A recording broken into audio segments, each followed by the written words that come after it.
Alhamdulillahilladzi yassara lana al-asbabal mani'at minad dalali wal iftitan.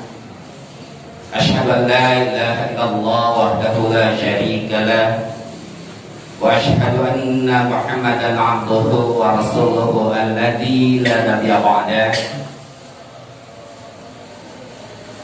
Wa qala Allah ta'ala bil Qur'anil Karim, a'udzu billahi samii'il 'aliim minasy syaithaanir rajiim. Qul inna sholati wa nusuki wa mahyaya wa mamati lillahi rabbil alamin. Al-ayat. Puji dan syukur kita panjatkan kepada Allah. Alhamdulillah, pada siang hari ini kita masih diberikan hidayah dan taufik oleh Allah untuk melaksanakan salah satu titahnya, yaitu sholat Jumat berjamaah. Atas kehendak dan inayahnya kita diberikan kekuatan, kemauan dan kemampuan oleh Allah sehingga kita bisa melaksanakannya. Hari ini bertepatan dengan tanggal 13 Dzulhijjah. Kita kenal dengan hari Tasyrik. Hari ini adalah hari terakhir ibadah nusuk. Hari ini adalah hari terakhir ibadah kita di luar yang melaksanakan ibadah haji, adalah hari yang terakhir sebagai ibadah untuk penyembelihan hewan kurban. Sedangkan mereka-mereka yang sedang di luar wilayah negeri yang sedang melaksanakan ibadah haji, mereka masih melaksanakan rukun-rukun hajinya, dan kita doakan semoga mereka-mereka yang sedang melaksanakan ibadah haji menjadi haji dan haji yang mabrur, dan tidak luput kita yang tidak melaksanakan ibadah haji. Semoga kita yang kemarin hari haknya hari nahar tanggal 10 Dzulhijjah sampai detik ini tanggal 13 Dzulhijjah yang melaksanakan ibadah nusuk, yang melaksanakan ibadah sembelihan, semoga Allah menerima ibadah kurban kita. Allahumma taqabbal minna. Hadirin sidang Jumat yang dimuliakan Allah, suasana kondisi saat ini sedang kita melaksanakan ibadah. Seluruh kaum mukminin, mukminat, muslimin, muslimat, tidak hanya di tanah air kita, tidak hanya di kota Bandung saja, tapi seluruh kaum mukminin wal muslimat di seluruh dunia, mereka sedang melaksanakan ibadah haji, mereka sedang melaksanakan ibadah nusuk, mereka saat ini sedang melaksanakan ibadah Jumat. Tapi dibayang-bayangi dengan kondisi-kondisi, dibayangi dengan kondisi ketakutan, dibayang-bayangi dengan pembatasan-pembatasan yang tidak jelas aturannya. Padahal Allah, padahal Rasulullah mulia kita tidak pernah dalam kondisi seperti wabah taun pun mereka membatasi ibadah terhadap umat Islam. Tidak pernah di zaman Rasulullah ditemukan sebuah hadis pun melarang umat Islam untuk melaksanakan ibadah. Barang tentu kita tidak mengindahkan prokes dan ketentuan yang dilakukan atau diberlakukan. Tapi yang jelas, kalau kita comparing, kalau kita bandingkan sejauh mana kesehatan healthy orang-orang yang akan melaksanakan ibadah haji, orang-orang yang akan melaksanakan ibadah sholat, kita yang akan melaksanakan berjamaah, kita adalah orang-orang yang bersih. Kita sebelumnya mandi, kita sebelumnya gosok gigi, kita sebelumnya berwudu 5 kali sehari dalam setiap saat kita mau melaksanakan sholat fardu atau sholat wajib. Kita merasa bahwa kita adalah bisa berukur dengan kesehatan. Jika kita tidak sehat, tentu kalau kita takut dengan terindikasikan pandemi, tentu kita akan menghindari dan kita lebih baik sholat untuk di rumah. Tapi kalau kita melihat dengan qadarullah, ketentuan Allah, ternyata hati kita tidak dibandingkan dengan qadarullah, ketentuan Allah, sehingga rasa ketakutan kita, sehingga rasa kewaswasan kita lebih takut dengan pandemi COVID-nya dibandingkan takut kepada Allah yang menciptakannya. Padahal tidak akan bisa menghinggapi kita, tidak bisa menjadikan sebagai satu ketajaman keekstriman COVID kepada kita kalau Allah tidak menakdirkan itu menimpa pada diri kita. Ikhwatul iman jemaah Jumat yang dimuliakan Allah,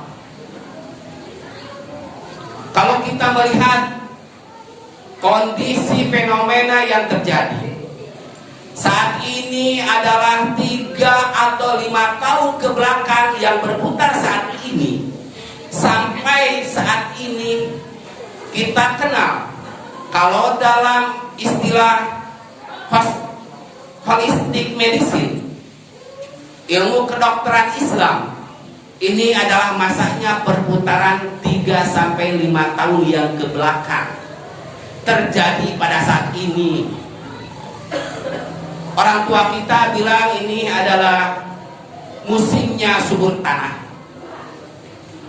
Ahli kesehatan menyebutkan saat ini 3 atau 5 tahun perputarannya waktu yang dialami oleh kita, ini adalah disebutnya dengan mizaj murakkab, cuaca suhu yang dingin, lembab dan dingin.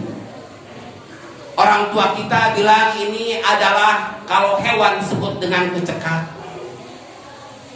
yang tidak mempunyai kekebalan tubuh, yang mempunyai penyakit bawaan. Mereka tidak kuat untuk menahan dengan kondisi mizaj murakkab ini. Kita kenal dengan 3 atau 5 tahun kemarin, banyak yang meninggal. Pada saatnya kita sedang melaksanakan sholat jenazah 3 atau 5 tahun ke belakang, terdengar pengumuman di masjid, diumumkan si fulan telah meninggal. Tidak lewat seharinya lagi diumumkan lagi. Itu yang terjadi pada 3 atau 5 tahun ke belakang. Sekarang terjadi lagi. Hanya 3 atau 5 tahun ke belakang, belum begitu banyak media yang mengekspos atau yang mengkhabarkan berita kematian. Tapi sekarang nyatanya media sudah cukup canggih. Media smartphone sudah di mana-mana dipegang sebagai salah satu syarat kewajiban setiap manusia mempunyainya. Karena kalau tidak punya, kehilangan informasi dan jejak informasi yang lainnya. Sehingga dengan disupportnya dengan media, seolah-olah kematian itu semakin banyak, semakin dahsyat. Pas kebetulan 3 atau 5 tahun kemarin berputar pada saat ini, bertepatan dengan kondisi yang diisukan besar, dengan kondisi COVID, dengan kondisi pandemi, seolah-olah itu adalah kondisi yang berdekatan dengan kondisi yang mematikan, itu adalah pandemi. Padahal Allah telah menakdirkan, Allah telah menjatuhkan ujiannya kepada hambanya, agar hambanya mengingat kepada Allah. Tapi fenomena yang terjadi, seolah-olah kita takut dengan kondisi yang diisukan sangat dahsyat. Jika isu yang sangat dahsyat itu keep silent, hilangkan berita. Kemudian isu-isu yang bertentangan dengan hati nurani kita jangan dengar. Insya Allah mulai saat itulah kita akan terhindar dan imun kita akan kuat, sehingga pandemi atau kondisi-kondisi yang menakutkan kita tidak akan mengalaminya. Ikhwatul iman jemaah Jumat yang dimuliakan oleh Allah, mari kita evaluasi dan muhasabah diri kita. Bagaimana kita menyikapi kondisi-kondisi yang terjadi ini? Karena tidak ada sesuatu yang terjadi di alam raya ini selain dari ketentuan qadarullah, selain dari ketetapan dari Allah. Tentunya Marilah kita cari bagaimana konsep-konsep Islam, cara untuk menyikapi kondisi-kondisi seperti ini. Yang pertama, bagaimana kita caranya untuk mengokohkan jiwa kita, untuk meningkatkan iman kita. Jangan dipikirkan imun hanya kesehatan kita, tapi iman kita tidak diperhatikan. Padahal yang lebih kuat itu adalah kita bergantung kepada Allah, bukan kita bergantung kepada makhluk atau ciptaan Allah. Hal-hal yang perlu kita perhatikan untuk mengokohkan jiwa kita, untuk meningkatkan iman kita. Yang pertama adalah mari kita luruskan niat kita. Karena dengan meluruskan niat kita, kita akan melahirkan nilai keikhlasan kita. Keikhlasan dalam memurnikan tujuan kita untuk mendekatkan diri kepada Allah atau bertakarub kepada Allah. Salah satunya kemarin kita melaksanakan ibadah nusuk, ibadah menyembelih. Maka saat itulah kita sedang belajar untuk mendekatkan diri kepada Allah. Dengan meluruskan niat maka akan terlahir hati kita, keikhlasan kita untuk mengesahkan Allah dalam beribadah kepadanya. Kalau kita evaluasi dan muhasabah, barangkali pada saat detik-detik Allah menguji kita, mungkinkah kita, ibadah kita yang dirasakan oleh kita sudah benar, ini ibadah kita belum benar. Yang dirasakan ibadah kita sudah sempurna, mungkin saja ibadah kita belum sempurna. Yang dirasakan oleh kita ibadah itu sudah banyak, mungkin menurut Allah itu bukan dinilai banyaknya. Tapi sudah benarkah kita ibadah kita menurut Allah dan sunnah Rasulnya atau belum? Kalau belum, mari kita taklim, mari kita belajar agar ibadah kita sesuai dengan perintah Allah dan sesuai dengan tuntunan ajaran Rasulullah mulia kita Nabi Muhammad SAW. Dengan meluruskan niat, maka kita akan melahirkan nilai keikhlasan dalam pembersihan diri kita tanpa pamrih terhadap makhluknya. Karena Allah nanti akan menggantikan setiap kebaikan yang kita lakukan, tidak bergantung kepada hambanya. Karena mungkin ini adalah ujian dari Allah. Hamba-hamba Allah banyak bergantung kepada hamba-hamba makhluk, atau kepada manusia, atau kepada jabatan. Mereka mungkin Allah uji dikarenakan mereka bergantung demi kepentingan perutnya, demi kepentingan jabatannya, demi kepentingan urusan dunianya, sehingga melupakan halal dan haramnya dan berani mereka untuk melakukan korupsi. Mungkin ini adalah ajab dan ujian dari Allah, sehingga meluruskan hati umatnya agar umatnya segera bertaubat. Rahim jemaah Jumat yang dimuliakan oleh Allah, niat yang baik dan ikhlas dengan akan melahirkan amal yang baik.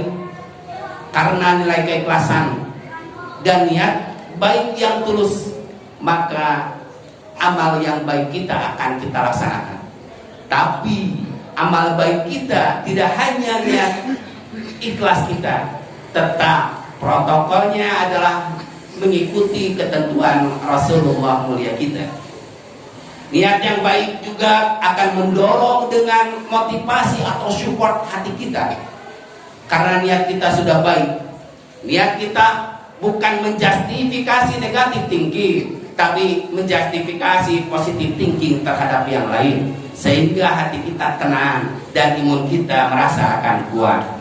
Dengan niat yang baik, maka akan menjadikan diri kita adalah seseorang yang perlu dan butuh untuk berilmu. Karena dengan ilmu, ibadah kita bisa selaraskan dengan ilmu. Tapi tanpa ilmu, ibadah kita tentu tidak akan selaras dengan ketentuan Allah dan Rasulnya.